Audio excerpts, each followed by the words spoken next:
Hoje eu tenho o grande prazer de ter como nosso convidado uma pessoa que eu admiro muito, que é talvez a pessoa que eu mais admiro. Alguns disseram que se tratava de um evento nepotista entre irmãos, mas não tem nada a ver com isso, tem a ver com a capacidade, a qualidade do Mário como psiquiatra, psicanalista, talvez o último da geração dele, daqueles que se preocupam com o humano enquanto um todo. E uma das coisas que nos preocupou, e por isso que a associação resolveu fazer isso, é que nós estamos vivendo tempos muito interessantes. Nós estamos vivendo um momento muito ímpar na história humana, e eu acho que nenhum de nós tinha passado por isso, que é dessa questão da sobreviver em tempos de pandemia. A humanidade tenha passado a última vez isso após a Primeira Guerra Mundial, quando tivemos a questão da gripe espanhola, e hoje, nessa sociedade tecnológica, tanto tempo depois, onde nós tínhamos a ciência como quase um deus, que nos era o escudo protetor contra todos os males da humanidade, nós nos mostramos extremamente frágeis.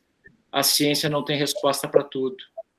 E o isolamento nos obrigou a não só isolar fisicamente, como nos isolar emocionalmente, como nos isolar mentalmente e encontrar conosco mesmo. E esse encontro, às vezes, nem sempre é tão fácil. Começam a aparecer as vicissitudes humanas. E aí eu te pergunto, Mário, o que isso significa, esse encontro do sujeito com as suas mazelas neste momento tão complicado e tão ímpar da história da humanidade? Tá bom, Fábio. Bom, eu também queria dar boa noite para todo mundo, dizer que é um super prazer estar aqui, estou super feliz de participar dessa live, né, com o meu irmão, com o Fábio, que fala essas palavras generosas, mas eu sei que eu posso testemunhar para vocês de toda a dedicação, de todo o envolvimento dele com a BEIC, a criação desde o início desse super espaço, desse super campo, né, de debates, e para mim é uma honra estar aqui hoje, e um prazer, né, de estar aqui com vocês. Eu tenho acompanhado algumas lives que estão sendo feitas aí pela BEIC, de excelente qualidade, e para mim é realmente uma honra e um prazer. Queria dar meu cumprimento para todos, para o meu irmão, e agradecer muito o convite, altamente nepotista, mas na verdade tem uma coisa bem legal, né? Nós estamos conversando aqui, eu e o Fábio, de coisas que a gente já vem conversando há muito tempo. Então, na verdade, nós estamos compartilhando com vocês coisas que a gente já discute entre nós já há bastante tempo. Acho que o Fábio, já na introdução, já adiantou muito, né, do essencial que talvez esteja em jogo, né? É porque a gente está acostumado a pensar, né, principalmente no nosso mundo moderno, no nosso mundo contemporâneo, como algo em que as coordenadas estão lá colocadas, né? A gente tem mais ou menos a ideia de que o mundo está estruturado de uma maneira relativamente coerente e que nos permite, controlando certos fatores principais, ter algum tipo de previsão para o futuro e contando com algumas bases bastante estáveis, sólidas, entre elas a capacidade da ciência de prever, de intervir, né? Os nossos meios de comunicação que permitem que as coisas avancem rapidamente, e tudo isso é verdade, né? Mas essa pandemia, ela tem algumas características, né, que nos colocam nos revelam o outro lado disso tudo, né? Nos revelam, por exemplo, que o poder da ciência não é absoluto, né? Nos revelam também que tem certas dimensões que nós não temos como prever completamente, que nossa sensação de controlar passo a passo o nosso desenvolvimento, o nosso futuro, é algo que é um projeto, é algo que está em curso, mas não é uma realidade, não é algo que a gente possa contar. E eu diria que tem mais um elemento que é importante, é que essa epidemia nos fez ficar em uma condição muito estranha, nos coloca em posição de isolamento, ou seja, cada um precisa se recolher na sua casa, na sua família, no seu espaço mais íntimo.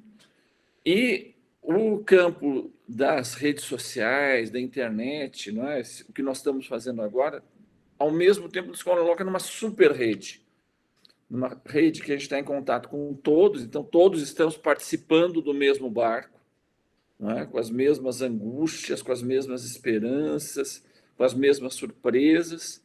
Então é uma coisa muito estranha, porque a gente, ao mesmo tempo, se vê muito sozinho, muito isolado, mas em super conexão, e a gente descobre que não tem contato com todas as variáveis do futuro, então não tem como garantir a segurança, mas ao mesmo tempo que a gente precisa contar uns com os outros. Então é um ambiente muito ímpar, esse daí. E gostaria também de trazer mais um primeiro elemento, né, que eu acho que permite avançar um pouquinho aqui na nossa conversa, é que tem essa coisa de insólita nisso que a gente está vivendo. A gente está diante de uma pandemia, não é? Ou seja, está diante de uma doença que é um vírus. Não é? No fundo, é algo que você não vê o inimigo, mas você experimenta os efeitos. Não é? Então, você começa a ver a notícia de uma pessoa, de outra pessoa, de muitas pessoas, de países que estão... de cidades inteiras que estão assoladas por esse vírus, não é? Com a expressão na doença, com a expressão nos serviços de saúde, da medicina totalmente abarrotados. E então a gente tem essa experiência, né, de que não apenas a ciência, mas especificamente a medicina tem os seus limites. É uma doença, não é, que leva os recursos da saúde a seus extremos. O maior risco é de nós termos, né, os nossos hospitais sobrecarregados, a gente ter as UTIs sobrecarregadas, né? O risco não é apenas de se morrer da doença, claro que se pode morrer da doença, mas que a doença invada a tal ponto os nossos recursos médicos que para situações mais extremas a gente não tenha mais a disponibilidade de uma UTI, de uma situação de cuidados tecnológicos importantes, ou seja, a gente tem o risco do colapso daquilo que nos dava as garantias. Então, isso é outro aspecto extremamente inquietante de tudo isso que a gente está vivendo agora. Mário, uma questão que me parece básica e de fundo. É extremamente normal, diante desse quadro todo de insanidade que a gente está vivendo, de uma hora para outra o mundo mudar, nós termos uma certa melancolia, e principalmente por essa extensão de tempo em que nós somos obrigados a nos recolher, em que os nossos afetos e os nossos amores são adiados, as relações pessoais elas se tornam relações pessoais através de uma tela de computador ou de uma tela de celular. E qual é o limite, Mário, do que é apenas o humano se revelando e da doença? O que é a melancolia? O que é a ansiedade? E o que é o pânico? Porque talvez assim, a questão de fundo do que a gente está falando é entender quando a gente deixa essa dimensão humana da tristeza natural e ela se torna uma tristeza patológica. Bom, a tua questão é excelente, né? Porque eu acho que permite colocar bem as dimensões, as diferentes dimensões do problema, e eu vou tentar deixar isso bem claro. Primeiro vamos falar da ansiedade. Né? A ansiedade é algo que se volta para o futuro, é algo que se volta para frente. É uma tentativa, é uma antecipação de perigos. Né? É como se a gente se voltasse para o mundo com a expectativa de que coisas ruins podem acontecer, de que perigos podem rondar, e a gente tenta se preparar, se antecipar para não ser pego de surpresa, para poder tomar as providências, ou pelo menos não ficar desesperado na hora que o perigo se realizar, que ele se concretizar. Então, a característica principal da ansiedade é que ela é uma tentativa de se voltando para o futuro, procurar todos os indícios de que o perigoso, do que o ameaçador começa a se revelar para eu me preparar para ele. Então, o ansioso é aquele que busca controlar antecipadamente, né? Ele tem a sensação de que é possível, né, controlar o futuro, e isso lhe daria, então, controlando o futuro, uma sensação de segurança. Então, essas são as primeiras coisas que desabam numa situação como essa. Né? A gente começa a ver que a gente não tem condições de controlar, de antecipar todas as variáveis do perigo. Né? Então, muitas vezes a gente se coloca, já está diante de uma situação perigosa e precisa se virar com ela, se lidar com ela em pleno curso. Então, é muito comum nesse tipo de situação que os sintomas ansiosos aumentem muito, porque a pessoa começa a ver revelada diante de si a situação que ele mais teme, de olhar para o futuro e não controlá-lo. Então, essa é a primeira coisa que essa nossa pandemia revela, né? A gente não controla todas as variáveis e aqueles que são mais suscetíveis ao medo de não controlar o futuro ficam mais desesperados. A melancolia é algo diferente. Enquanto a ansiedade se volta para o futuro, a melancolia se volta para o passado. É uma sensação de perda, uma sensação de nostalgia, é uma sensação de paraíso perdido. Né? Aquela sensação, nossa, como era bom aquele meu passado, como era boa aquela situação anterior que eu tinha, como era bom estar com a minha família, como era bom ter aquela sensação de que tudo estava funcionando adequadamente, como era bom aquela sensação de conhecer o mundo que eu estava vivendo. Então, esse tipo de situação que nos obriga a mudar tudo ao mesmo tempo, várias condições da vida simultaneamente, nos dão esse segundo afeto que ele é muito forte. Né? Uma sensação de que nós perdemos algo, de que o passado ficou para trás, que talvez esse tipo de passado não volte nunca mais. O que se acompanha muito frequentemente é uma idealização desse passado. Nossa, tudo que era bom ficou para trás. Eu não vou mais conseguir me adaptar a essa nova realidade. Então, na melancolia, enquanto na ansiedade, o sujeito tem a sensação de desespero, de medo, de ameaça, na melancolia o sujeito tem essa outra dimensão de perda, de tristeza, de nostalgia, de falta de sentido, que o mundo perdeu o chão. E o pânico fica... Então, vocês viram, tem dois tempos, né?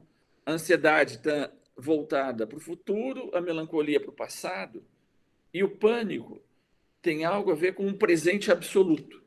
Subitamente, sem estar preparado, o sujeito se descobre desamparado. Subitamente, ele não esperava aquilo. Ele se vê sem chão, e naquele momento que ele se vê sem chão, a vivência que ele tem é de estar sendo invadido por coisas terríveis, que ele não pode mais controlar, e que aí ele entra num estado de desespero, de sensação de perda de controle, não é apenas algo de uma ameaça para o futuro.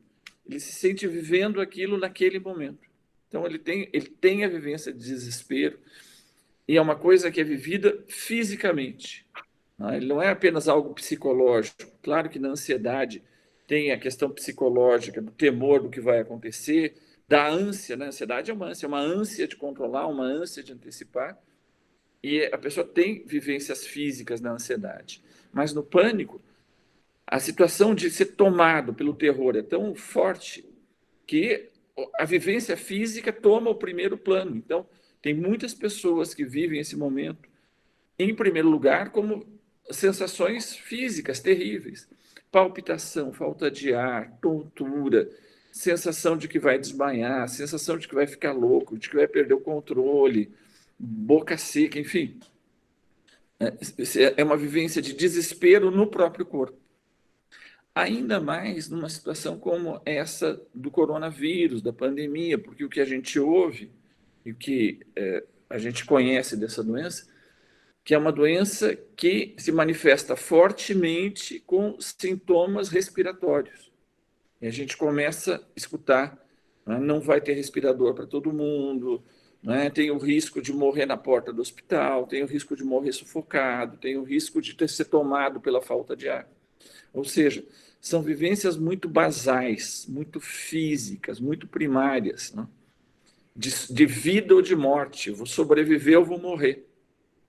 Então, aquela pessoa que já está predisposta, né, ao medo de ser tomado por algo que ela não controla, ela pode facilmente se identificar com esse tipo de descrição que ela ouve por todos os meios, nas mídias oficiais, nas mídias, das redes sociais e tudo mais, e ela facilmente pode se deixar enredar por essa narrativa, por essas fantasias, e ele mesmo se vê com um sintoma ansioso, ele conclui, nossa, agora começou, eu estou com isso. E isso ele começa a entrar numa espécie de uma engrenagem que o leva ao cúmulo do desespero. Então, é por isso que são tão frequentes nesses momentos esses sintomas tão intensos, essas vivências, que são vivências emocionais, psicológicas e tudo mais, mas que são desencadeadas pelo medo, são desencadeadas pela identificação desse fantasma que é o coronavírus. Mário, uma questão assim que me preocupa muito. A gente tem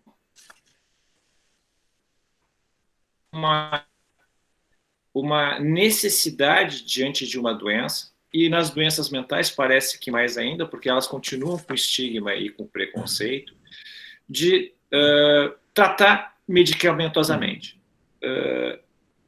Eu me lembro, e talvez aqui eu precise fazer um pequeno briefing, é que o Mário, psiquiatra, psicanalista, ele talvez seja tenha participado do primeiro grupo de pesquisa no Brasil sobre pânico, isso em meados da década de 80, e lá se ficava muito claro e patente, porque eu também acabei lendo as pesquisas de primeira mão, porque enfim, pela nossa relação de proximidade, por sermos irmãos, e uma coisa que ficava muito patente nos atendimentos é que as pessoas queriam remédio mágico para que resolvesse o problema, quando o subjacente sempre ficava o que sempre incomodou ele enquanto humano. O remédio resolvia em determinado momento, mas ele não se encontrava, ele não buscava, ele não achava o que estava por baixo daquele iceberg, que, enfim, o catapultava para que esse pânico existisse. Dá para comentar um pouquinho sobre isso, Mário? Nossa, é uma questão super importante, né? Porque vocês vejam, né? Esse tipo de situação é o tipo de situação que permite que todos os demônios que estavam repousados lá no fundo de cada um venham à tona, peguem uma espécie de licença poética, de rima, na situação real que a gente está vivendo, né? Ainda mais quando a gente fica isolado, a gente fica numa posição mais intimista e exposto, né, ao perigo, exposto ao extremo, ou seja, aquilo que faz com que a verdade venha à tona. Não sei se vocês assistiram aquele filme, o Quase Famosos, Almost Famous, tem uma cena genial que eles estão no avião, né, eles são um grupo de rock, e eles já estão brigados entre eles, né? Conta a história do grupo que vai se desenvolvendo, eles estão no auge, eles estão indo para fazer uma apresentação numa cidade dos Estados Unidos, o avião começa a tremer, e na hora que começa a tremer, o piloto diz, olha, se segura, o avião vai cair. Na hora que está tremendo, né, aí todo mundo fica desesperado, o avião vai cair, aí um pede a palavra e diz assim, tá, nós vamos morrer, mas eu queria dizer para todo mundo que eu roubei dinheiro do grupo. E o outro pede a palavra, eu transei com a sua namorada, eu sou gay. Bom, aí aparecem todas as questões que estavam lá abafadas, vem tudo à tona, porque a ansiedade é extrema, a sensação da morte está perto, isso faz a verdade vir à tona. E aí o avião estabiliza, e aí um fica olhando para a cara do outro, né, e pensando, bom, e agora? O que eu faço? Agora sai mais barato, caiu o avião, né? Então, esse tipo de hora extrema, né? Não é de uma vez que se morre, todas as horas são extremas, né? Mas aqui a hora fica extrema. Então, as questões que estavam lá embaixo vêm todas à tona. E não são só as questões lá do coronavírus, da morte e tudo mais. São os grandes conflitos, as grandes questões familiares, as grandes questões amorosas, as questões de infância, os dramas, as fantasias todas, vêm todas à tona. Então, não é à toa que nesse momento a gente está vendo tantas brigas conjugais, tantas passagens ao ato física, tantas situações de desespero, de angústia e tudo, que elas são tornadas possíveis pelo caldo de cultura de ansiedade extrema, de confrontação ao limite, à morte, que faz com que isso apareça. Dito isso, entra a questão que o Fábio aponta de uma maneira muito fina, né? E que eu diria, e que ele usou duas coisas super importantes, a questão do remédio, e outra palavra que ele usou, que eu acho que é muito importante nesse momento, é a questão da esperança na mágica. Né? A questão do remédio é saber o que se pode esperar do remédio e o que é mágica esperar do remédio. Né? Numa situação extrema como essa, que a gente está de fato confrontado a um estresse muito grande, a um afastamento dos outros, a situações de isolamento, de medo, de insegurança, a gente vive emoções muito fortes, muito desgastantes. Junto com isso, vem as outras, as grandes questões da vida, as grandes questões do passado, as grandes fantasias. Vem tudo no mesmo pacote. O remédio ele pode fazer uma coisa bem simples, ele pode diminuir os efeitos muito desastrosos, né? Eu falo dos remédios psiquiátricos, né? Um tranquilizante, um antidepressivo, um remédio para tirar sensações físicas de angústia, ele serve para isso, mas ele não faz mágica, né? Ele não vai resolver os grandes conflitos, ele não vai, por si mesmo, resolver a questão da própria pandemia. O que acontece muitas vezes, aí acontece isso que o Fábio estava dizendo, se revela o quanto que a gente espera do remédio uma mágica, e quanto a gente espera da medicina uma espécie de surcisa. Mais do que isso, é como se a medicina desse para a gente o álibi perfeito. Não sou eu, é o meu pânico. Não sou eu, é a minha ansiedade. Não sou eu, é a minha depressão.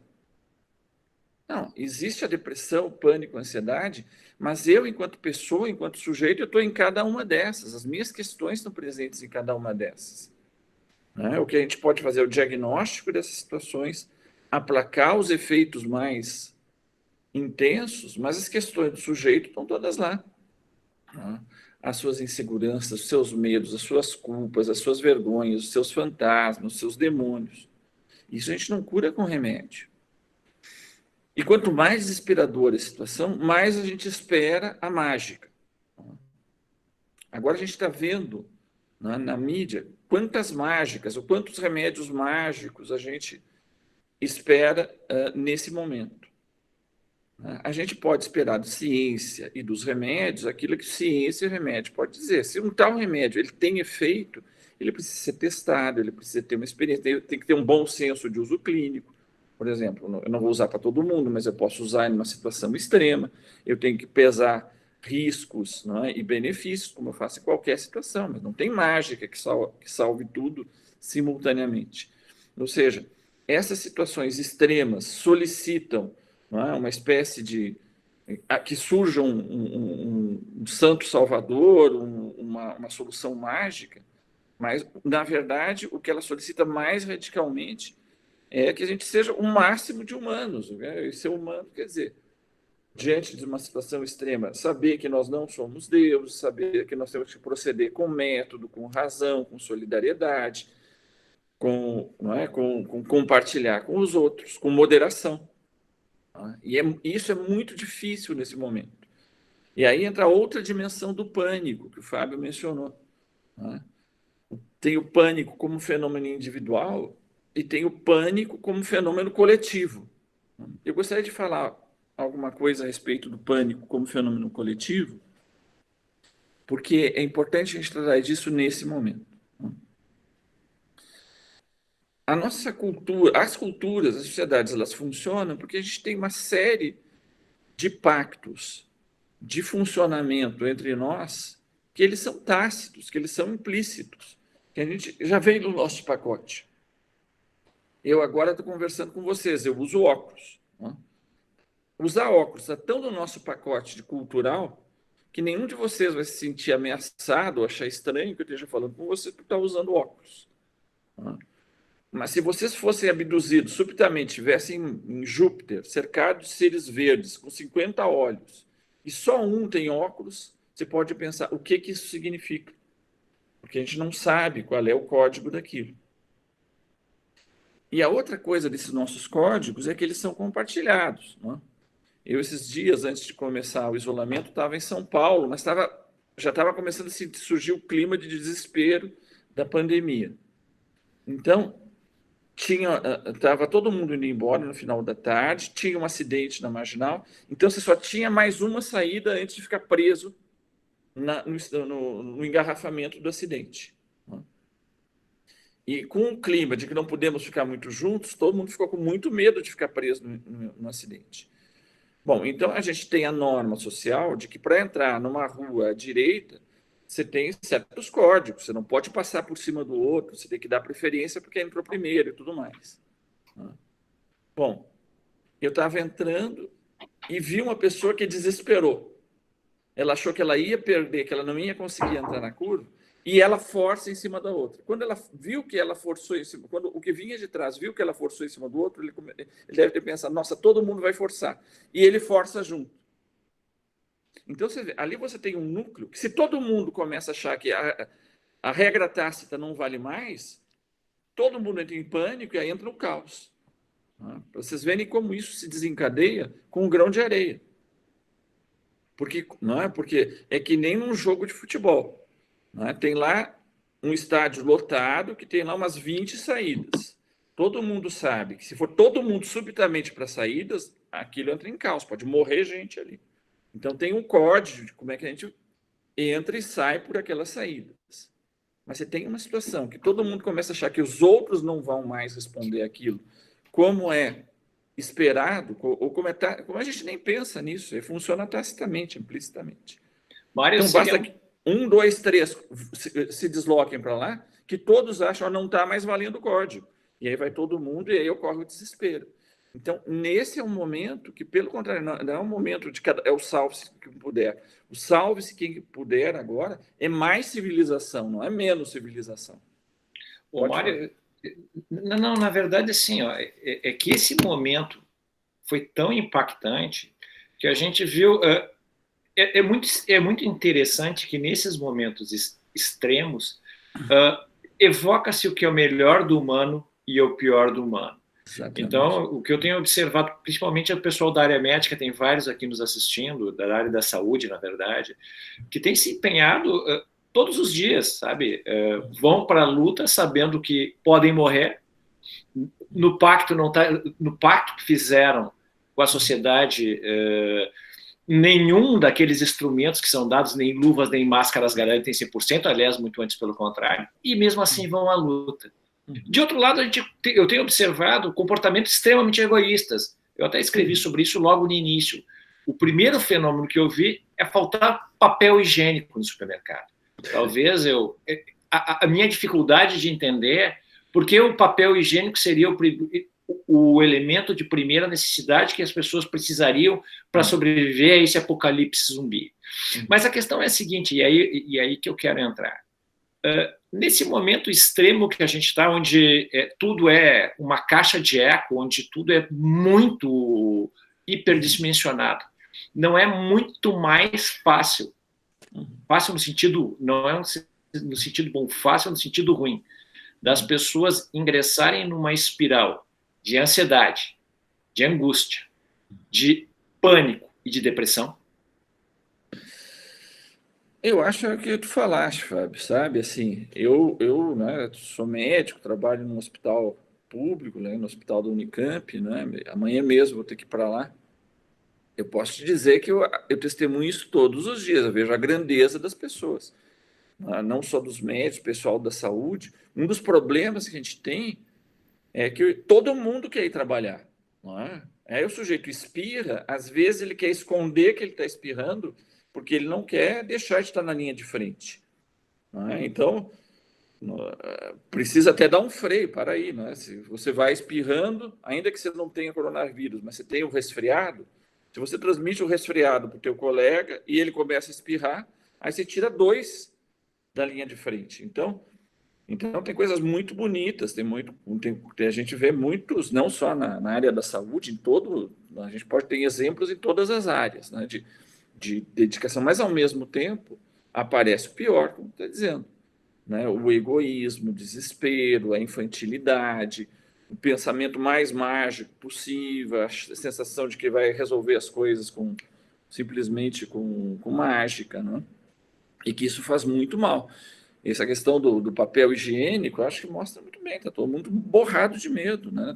É uma coisa intestinal, uma coisa muito infantil. Não é? O sujeito eu quero garantir que as minhas necessidades mais vitais, mais viscerais, mais primárias para mim e para minha família estão garantidos, ainda que eu coloque em risco o funcionamento do sistema todo, não é? Sendo que eu dependo do sistema funcionar bem, inclusive para mim e para minha família sobrevivermos. Não é? Então, eu acho que a gente está numa encruzilhada civilizatória. A gente não sabe onde isso vai terminar. A gente não sabe se a gente vai voltar, pelo menos tão cedo, aos moldes iniciais. A gente está vendo que muitas coisas de como a gente funcionava eram muito ruins. Não é? E que justamente por descobrir esse outro lado, mais solidário, mais humano, de mais devoção, a gente pelo menos tem a chance de começar a conceber que um outro tipo de civilização é possível. Claro que ninguém tem ilusão, nós já passamos, tu mesmo falaste, a Primeira Guerra Mundial, logo, né, a coisa da epidemia, né, da gripe espanhola, Gripe espanhola. Né, da gripe espanhola. Bom, não evitou a Segunda Guerra, né? Então, mas eu digo que é uma chance, é uma oportunidade, né? A outra coisa que eu acho que é uma grande oportunidade que nós estamos tendo, né? A gente está descobrindo maneiras inteligentes, solidárias, úteis de trabalhar com esses meios virtuais que não seja só imbecilidade, né? Que não seja só criar a circulação de coisas estúpidas, mas assim, de estar em contato com o outro, discutindo coisas relevantes, que cada um possa se colocar, escutar os outros, estabelecer redes de solidariedade, de trabalho conjunto. E eu acho que nós estamos descobrindo que isso pode ser muito legal. Né? Ô, Mário, me diz uma coisa. A doença mental, ela tem um estigma. As famílias, em regra, o próprio portador tem a tendência da negação. É muito comum se ver com uma pessoa deprimida, por exemplo, os amigos ou a família dizer, pô, sai dessa, deixa de besteira, vamos lá, vamos pegar junto. Agora, nesse momento de crise, nesse momento caótico que a gente está vivendo, que as pessoas estão todas muito juntas, as famílias são obrigadas a conviver, algo que antes era mascarado pela vida cotidiana, como é que essas pessoas estão lidando com isso agora diante dessa tão crua realidade, Mário? Uhum. Pois é, essa coisa do estigma, né? A gente tem uma coisa na nossa cultura contemporânea que aumenta isso, porque a nossa é uma cultura individualista e do sucesso. Né? Tem que apresentar publicamente uma imagem de sucesso, né? A gente tem o Facebook, né? A cara que interessa, a revista Cara, você tem lá, né? Tudo tem a ver com uma apresentação pública de uma imagem de sucesso. E, além de tudo, tem a questão do desempenho, você tem que ter um desempenho, não apenas por uma imagem pública, não é? Mas até pela própria sobrevivência no mercado. Não é? Eu tinha um amigo, um colega que dizia assim, né? O mercado de trabalho é que nem uma piscina daqueles clubes populares no meio do mês de janeiro de sol, domingo de janeiro de sol. Está lotado. Se você sair da piscina, tem mais 10 que pulam no lugar que você estava. Então, tem essa dupla dificuldade. Né? Eu não apenas preciso, para minha vaidade pessoal, para o meu narcisismo e para mim o reconhecimento público, ostentar um sucesso, mas eu tenho que manter um nível de desempenho perpetuamente competitivo, porque senão eu perco o meu espaço. Então, isso sozinho cria sintomas emocionais cotidianos. Né? A gente tem níveis de ansiedade, né?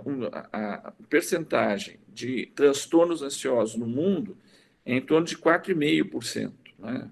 Bota 5%, quer dizer que uma de cada 20 pessoas no mundo tem transtorno ansioso.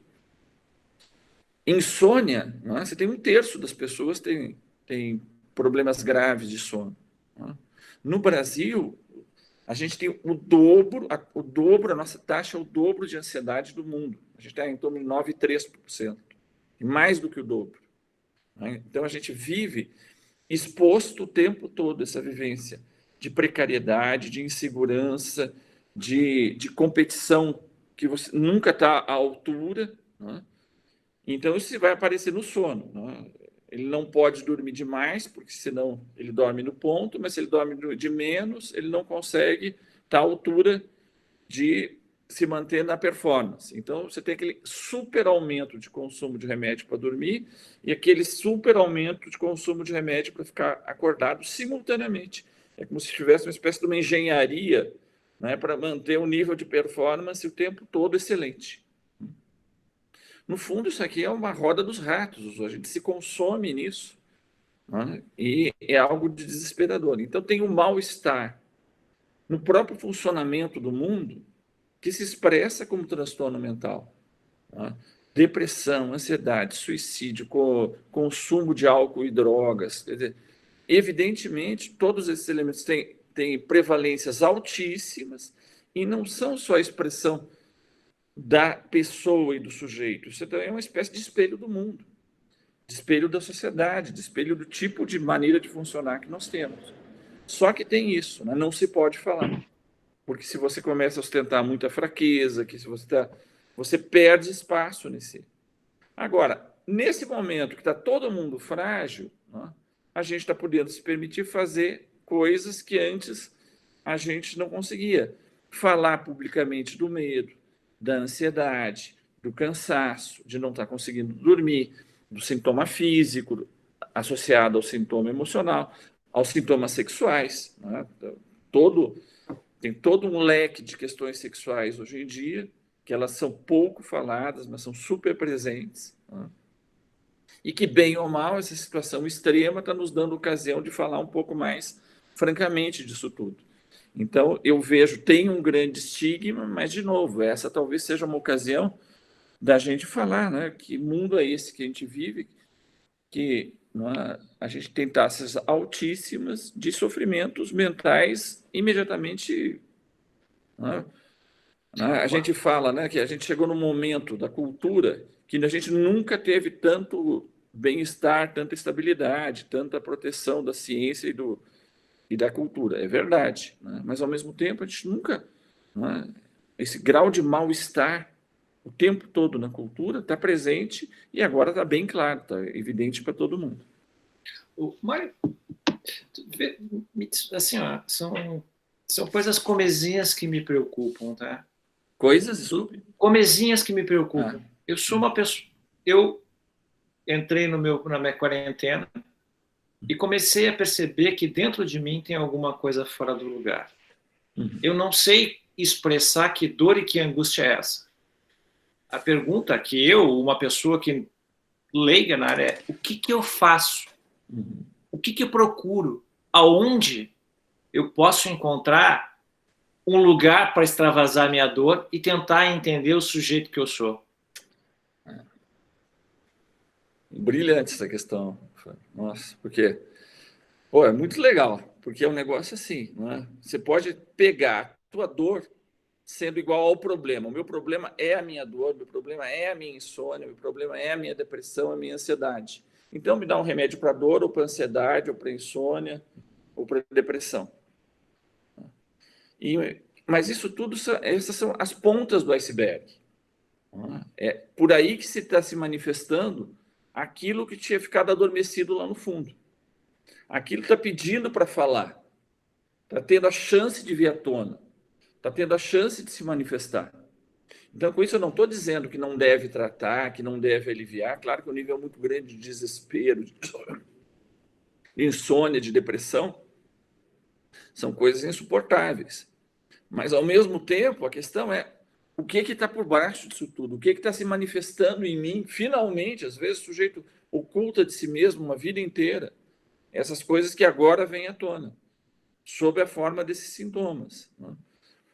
Em geral, né, o que isso busca é reconhecimento. Reconhecimento para si mesmo e reconhecimento pelo outro. Né? O sujeito deseja pôr para fora. Ele deseja poder falar. Ele deseja ser escutado. Mas não ser escutado para ser julgado, para ser consolado, para ser consolado. Mas simplesmente para ele poder ser acolhido e que aquilo funcione como uma possibilidade de ele se ver e finalmente poder pensar qual que é a dele, né? O que ele deseja mesmo no mundo, onde é que a coisa pega para ele. Ou seja, precisa ter dispositivos de acolhimento e de escuta. Tem dispositivos que são mais sociais, culturais, e outros que são mais técnicos. O social, cultural, é quando você tem uma rede de pessoas íntimas ou próximas, pode falar com franqueza e deixar as coisas virem à tona. Então, tem várias coisas que uma boa relação afetiva ou de amizade dá um espaço para que essas coisas possam aparecer mais sinceramente. Tem outras que são muito profundas, que trazem à tona as questões de feridas muito antigas, de conflitos que nunca foram resolvidos, de fantasias que o sujeito se debate a vida inteira. E aí, bom, nesse momento precisa de uma ajuda mais específica, mais técnica, né, de um espaço psi, que ele tenha, que ele possa fazer isso sistematicamente, que ele possa encontrar um lugar que, no fundo, é um acerto de contas dele com a verdade dele. Não é? O que eu diria é isso. Agora, acho que fica até mais claro para dizer para vocês. Esse tipo de coisa faz uma espécie de hora da verdade para todo mundo. Cada um pode reagir de diferentes maneiras à hora da verdade. Uns podem se assustar tanto com a verdade que vem à tona, que é simplesmente abafar aquilo de novo, e outros têm a chance de botar aquilo para circular ou para aparecer, eventualmente para resolver o que for possível de resolver. Deixar circular. Pode deixar circular isso de uma maneira com pessoas que sinta que tem espaço para isso ser acolhido e, eventualmente, procurar uma ajuda mais técnica que te permita ir mais fundo e nas questões mais decisivas, mais profundas de cada um. Ô, Mário, eu vou pegar pensar tem algumas questões que o pessoal está fazendo aqui no chat, eu vou tentar condensar algumas. Por exemplo, o Roberto Borges pergunta o seguinte: doutor Mário, o senhor acredita que após toda essa situação da pandemia e do isolamento social, as questões de sanidade mental das pessoas, em especial daqueles que atuaram na linha de frente da profissionais da saúde, profissionais da segurança pública, receberão maior atenção por parte daqueles que administram o país? Qual a sua opinião? Pois é. Em relação aos que administram o país, eu vou te dizer só uma coisa que para mim é uma das que mais choca. Né? Nós estamos numa situação de extrema, né?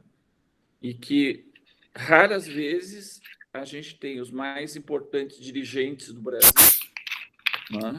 Que vão... Você vê esses dirigentes abraçados com todo mundo, menos com as pessoas que estão na linha de frente, para dar um apoio para as pessoas que estão na linha de frente. Você nunca viu um grande dirigente abraçando as pessoas da linha de frente e nunca viu esses dirigentes abraçando as famílias das pessoas que perderam seus parentes nessa situação. Isso é uma coisa meio chocante para mim.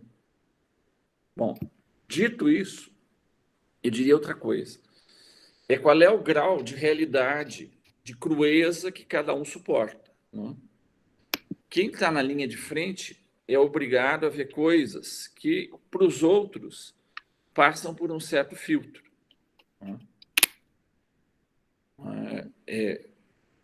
Uma coisa, a gente tem uma ideia abstrata, né, da morte, da UTI lotada. Né? A outra coisa é você ver alguém na tua frente morrer sufocado sem ter acesso ao respirador. Alguém que pode ser da tua idade, alguém que é parecido com alguém da tua família. Né? Ou são tantos que você vê diariamente que você começa a criar uma espécie de carapaça de rinoceronte. Para sobreviver, você não pode prestar muita atenção, porque senão você não... Então, quem está na linha de frente acaba, digamos, exposto de uma maneira muito crua, muito constante, a algo que ninguém suporta o tempo todo.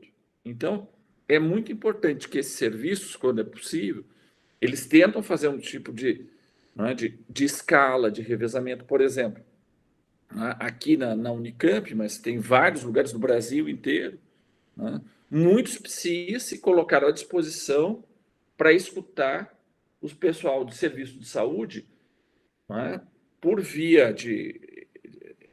virtual para eles poderem falar, né? Para eles terem um espaço para poder descarregar. Isso é importantíssimo, né? Nesse caso, são com profissionais psi, que colocam gratuitamente das suas horas para poder dar um espaço para o cara que viu tanta morte, tanto desespero, tanto abandono, tanta não ter o que fazer, que chega um momento que todo mundo rompe. Então, é muito importante né, esses espaços de escuta. Essas coisas que a gente vê aí, que às vezes a gente acha que é bonitinho, mas tem uma grande importância, essas demonstrações de solidariedade, não é? De que a gente está junto lá, de que a gente faz uma rede, não é? Porque senão é cru demais, ninguém aguenta. Não é? Então, para não entrar numa discussão política, que não seria o caso, mas me parece que também as autoridades precisam ser mais explícitas, tanto no apoio técnico, logístico, que isso é indispensável, científico, né? Hoje em dia, né, a gente chegou numa coisa meio paradoxal, que a gente está discutindo se a ciência importa ou não importa. Claro que importa, isso aqui ficou evidente que não dá para ter um mundo sem ciência, que a ciência tem que estar no primeiro plano. Mas a questão é, a gente precisa tanto do papel técnico dos nossos líderes quanto do papel simbólico, né? Os nossos líderes precisam... né? Em outras crises, você tinha líderes que também iam para a linha de frente. Não é? Eles não precisavam lá fazer massagem cardíaca em ninguém, mas de vez em quando eles iam dar um apoio para uma família que perdeu alguém, dar um apoio público para quem está arriscando sua vida cotidianamente. Não é? Posso falar para vocês, eu tenho 59 anos, eu vou claro, a gente fez uma escala, não vou todos os dias no hospital, mas cada vez que você tem que entrar no hospital, numa UTI que você sabe que tem pacientes com contaminados, você sabe que a tua vida está em jogo também. Todos nós fazemos isso com o maior desprendimento, com a maior vontade. Acho difícil que alguém diga que não vou. Todo mundo quer ir.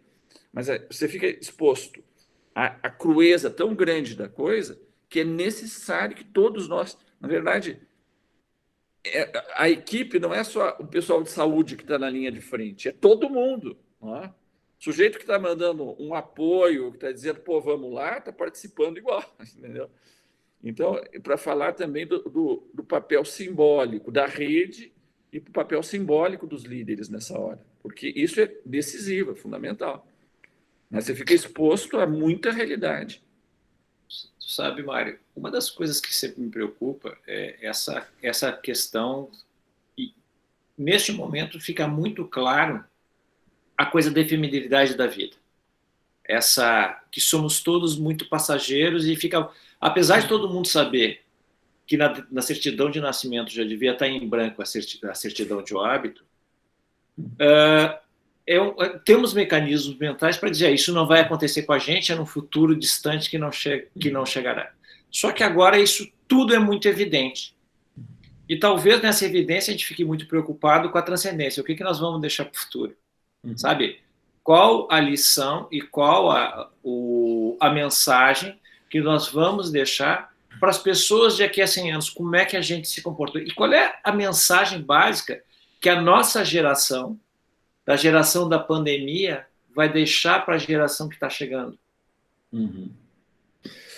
Então, a questão da transcendência, eu acho que ela é fundamental. E eu acho que se a gente puder aprender alguma coisa disso com essa pandemia, a gente vai dar um grande passo em termos de humanidade. Porque a gente vive num mundo que é totalmente imanente, né? A vida é o que tem no chão aqui. Né? Se controla as variáveis financeiras, de produção, de mercado, de rendimento, de fluxo. Você faz uma gestão do mundo, tá certo? Isso é muito importante, a gestão do mundo. Ninguém está dizendo que não tem que fazer, claro que tem que fazer. Mas a gente igualou a vida a apenas esse plano. A gente perdeu...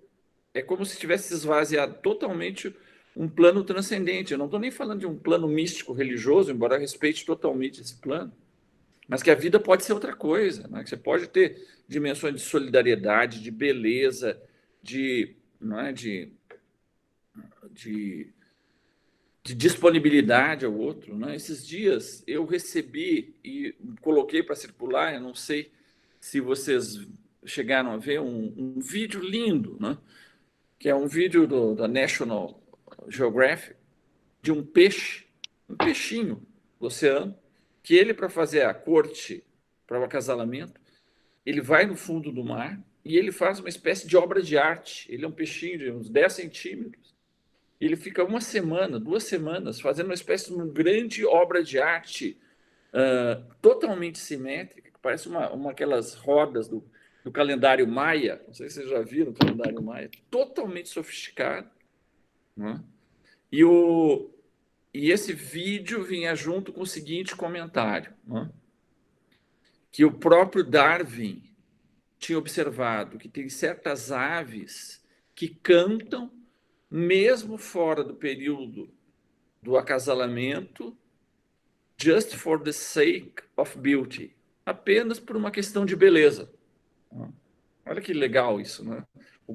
O sujeito que é um dos maiores cientistas, os maiores biólogos da história da humanidade, que pensa no mundo de uma maneira totalmente racional e lógica, ele mesmo se dá conta que até os pássaros, de vez em quando, eles cantam apenas por uma questão de beleza, que não tem nenhum fim utilitário. Não é simplesmente para fazer alguma coisa, não é simplesmente para reproduzir, não é simplesmente para sexo. Não que o sexo não seja super importante, que não seja... Não é disso que nós estamos falando. Então, quando a gente começa a ver no mundo, né, os golfinhos lá nos canais de Veneza, as tartarugas nas praias do Rio, né, a gente começa a ver as ruas que a gente passava, elas estão ali ainda. A gente começa a ver, né, que nem aquela música do Paulinho da Viola, né, que a vida não é só isso que se vê, um pouco mais. Então, aí entra essa coisa da transcendência. Né? Entra essa coisa de que precisa resgatar uma dimensão poética da vida. Né? Que se a gente coloca a vida unicamente, a vida é a gestão das coisas do mundo, sem nenhum espaço for the sake of the beauty, a gente se brutaliza. Né? E a gente só descobre isso de novo quando levar uma outra paulada do destino. Né? E essa paulada do destino tem a ver com isso que tu disseste, essa questão de cai a máscara. A gente só consegue viver cotidianamente com essa ilusão de que a morte é para os outros. Não é? A gente sabe racionalmente que vai morrer, mas não cai a ficha no coração. Mas quando você começa a ver um próximo, outro próximo, mesmo no coronavírus, eu posso dizer, aqui em São Paulo, né, já começa a ter pessoas conhecidas que morreram, pessoas próximas de conhecidos. Agora, essa semana, morreu o primeiro professor da Unicamp, morreu de coronavírus. Aí você começa a falar, nossa, eu também, né, a minha data está em aberto, mas uma hora vem. Né? Então, para que mesmo que serve tudo isso? Né? É só para acertar as coisas utilitárias do mundo? Ou tem alguma coisa mais legal que eu posso fazer para mim mesmo e para os outros? Mário, assim, nós estamos... Passa muito rápido o tempo quando a gente está se divertindo. A gente já está com 53 minutos. Tá. Mas a gente não pode encerrar sem tocar em um ponto que me parece extremamente importante. Se de um lado tem essa necessidade da beleza na vida, da transcendência, nesse instante tem uma outra coisa que está em aberto, que é o luto. O luto concreto de pessoas que perderam pessoas que amam e o luto abstrato da gente que perdeu a vida que a gente conhecia. Claro. Como lidar com o luto em tempos de pandemia? Eu me lembrei de uma música antiga do Chico Buarque que falava de um final de um amor, né, que chamava Almanaque. Né? Ele dizia, a menina vai ver nesse almanaque como é que termina um grande amor. Se adianta tomar uma aspirina ou se bate na quina aquela dor. No fundo, não tem saída. Né? O que a gente está fazendo não é que a gente está diante de uma coisa que não existia. A gente está diante daquilo que tu descreveste, uma coisa que sempre teve lá e que o véu caiu. É que nós somos seres transitórios, abertos à contingência, que a gente domina muitas poucas variáveis da vida, que a gente é frágil, que essa fragilidade nos obriga, não é? Por mais que nós sejamos egoístas, há uma abertura para o outro, uma certa solidariedade com o outro, uma identificação com a fragilidade do outro. Não é? Então, o problema do luto, né, é que o luto te coloca numa encruzilhada. ou tu fica desesperado e entra na melancolia. O mundo legal mesmo era aquele ideal do véu, né? A vida que valeria a pena é aquela igual dos deuses, imortal, perfeita, que nós nunca tivemos, na verdade. Que era só uma. Né? O que caiu o véu é, pô, nós somos isso daí, como dizia o Hamlet, nós, no fundo, somos a quintessência do pó. A vida de um homem é o tempo de contar um. Né? Só que isso estava velado, agora está cru. Né? Então, no fundo, a melancolia, né, é uma coisa de gente muito narcisista, de gente que achava que a vida legal é que era a super vida dos deuses, que era que eu merecia ter. Só que o que nós temos não tem nada a ver com isso. A nossa é essa daí, de seres mortais que têm uma vida. Alguns acham que tem mais, mas é melhor contar com essa que tem aqui nas mãos, por enquanto. E olha, a melhor coisa que a gente pode fazer com isso. Eu me lembrei agora daquela passagem do Hamlet, tanto tu quanto eu adoramos. Se cada um fosse receber o que merece, ninguém escaparia da chibata. Exatamente. Então, é bom. Então, isso nos inspira mais humildade ainda, né? Porque a gente aplica, né, o rigor da lei para os outros, né? Mas se a gente fosse se olhar nesse mesmo espelho, se medir. Deixa eu fazer uma última, Mari. Cada um mede o outro segundo a sua própria altura. Frase do Shakespeare tem em Poemas de Amor. Aqui do psicólogo Felipe Antunes, assim, para encerrar, e depois pode encaminhar teu final, Mário. Doutor Mário, o senhor, como psicanalista, acredita que após essa fase de pandemia a sociedade desenvolverá algum tipo de doença psíquica, tendo em vista, após as guerras mundiais, a sociedade desenvolveu outras doenças psíquicas? Já apresenta algo nesse sentido? Então, é o que eu falei para vocês. Eu sou mais otimista, eu vejo isso como uma encruzilhada. Eu acho que vai deixar cicatrizes, não tenho a menor dúvida, cicatrizes ruins. Não é? Acho que muita gente vai se defender, não é? Seja recorrendo a substâncias, seja recorrendo a pensamentos místicos que são só uma tentativa de consolar a falta de véu face ao buraco do mundo, hein? Mas tem uma outra parte que eu acho que pode ser um passo na cultura, de ver como é que a gente lida com isso, né? Com essa coisa, pô, somos mortais mesmo, dependemos uns dos outros. Se a gente só fizer da vida uma grande administração do mundo, qual é a graça que tem? Então, eu vejo que a gente está numa encruzilhada. Eu acho que vai ter elementos que vão deixar cicatrizes dolorosas, né? Mas também acho que é uma chance de uma nova abertura, a gente repensar qual é a nossa com a natureza, qual é a nossa com a cultura, qual é a nossa com os outros, que tipo de vida que a gente quer. Então, nessa balança, eu sou otimista. Mário, faltam 2 minutos para a gente encerrar a nossa live. Eu queria que desse teu recado final. Meu recado final é dizer para vocês, né, que acho que isso que a gente estava falando, né? Acho que essa pandemia, ela faz, né? A gente estava achando que a gente estava dominando demais o mundo, que a gente sabia que era só uma questão de fazer a gestão correta do mundo e que as coisas todas dariam certo. Bom, as coisas são bem mais complicadas do que isso e nossos limites são grandes, né? Isso nos lembra que a gente tem um único mundo, que é esse daqui, que é frágil, que as coisas podem acontecer de uma maneira que a gente não domina e que a gente pode contar com algumas poucas coisas, né? Que é com a nossa razão, com a nossa solidariedade e com a nossa chance de ter uma visão mais aberta para as coisas, mais transcendente das coisas. Então, acho que essa pandemia é um trauma, mas também é uma oportunidade. Essa é a primeira coisa. Outra coisa é dizer para você que foi um grande prazer falar com vocês, foi um grande prazer conversar com o Fábio, que fez questões que foram geniais. E que espero que essa nossa conversa possa ter sido interessante para vocês. A nossa conversa vai depois para as mídias sociais, Facebook, para o YouTube, para o Instagram. E, Mário, sabe minha admiração por ti, não só por ser meu irmão, é pelo cara que tu é. Apesar das nossas divergências em muitas coisas, a beleza está no respeito que a gente tem um pelo outro, está, na verdade, na admiração mútua. Eu queria te agradecer muito pela tua participação e queria lembrar a todos que nós estamos na última semana de inscrições dos nossos cursos de inteligência, contra-inteligência e prevenção situacional do crime. Então, lá no nosso site, www.abic.org, Boa noite a todos. E na quarta-feira teremos uma outra live sobre terrorismo e o branqueamento de capitais. Boa noite a todos e muito obrigado. Tchau. Boa noite a todos.